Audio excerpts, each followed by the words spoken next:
Wouldn't it be great if self-described fact checkers would actually check Governor Roy Cooper's math on Medicaid expansion?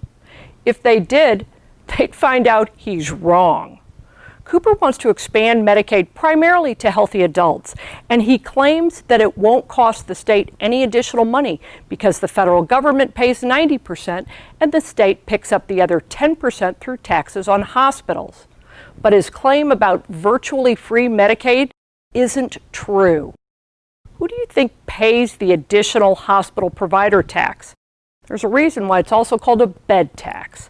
Patients may not see it as a line item on their hospital bill, but they are paying the tax. Even with Cooper's indirect tax scheme, his math doesn't work, and North Carolinians will have to shell out more money. We have a newly released study to prove it.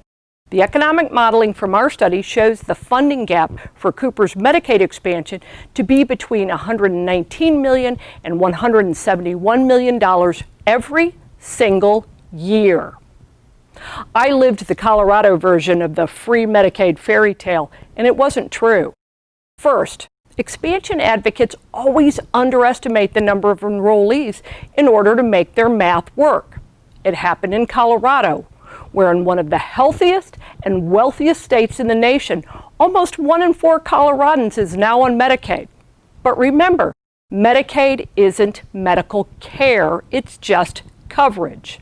Second, Medicaid expansion crowds out other budgetary items. In Colorado, it was roads and bridges, which for 5 years following Medicaid expansion saw a decrease in funding in inflation-adjusted dollars. That's why here in North Carolina, we've done the math. No matter how much Roy Cooper says it, and no matter how little fact checkers are willing to scrutinize it, Medicaid expansion isn't free.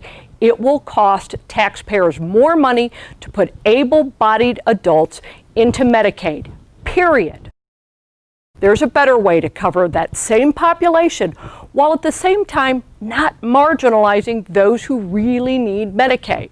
And that's to lift the lockdown so people can get back to work and to expand healthcare capacity through innovation and elimination of certificate of need laws, which will reduce healthcare costs and expand access to care rather than just access to coverage.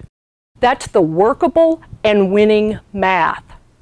For more information on this, read our report, Big Government, Big Price Tag, Medicaid Expansion equals Funding Gap for State Government at johnlocke.org. And for all the news you won't get anywhere else, visit carolinajournal.com. And while you're there, please consider an investment in freedom so we can continue to bring you the information you need to make informed public policy decisions. Stay safe, stay healthy, and stay informed.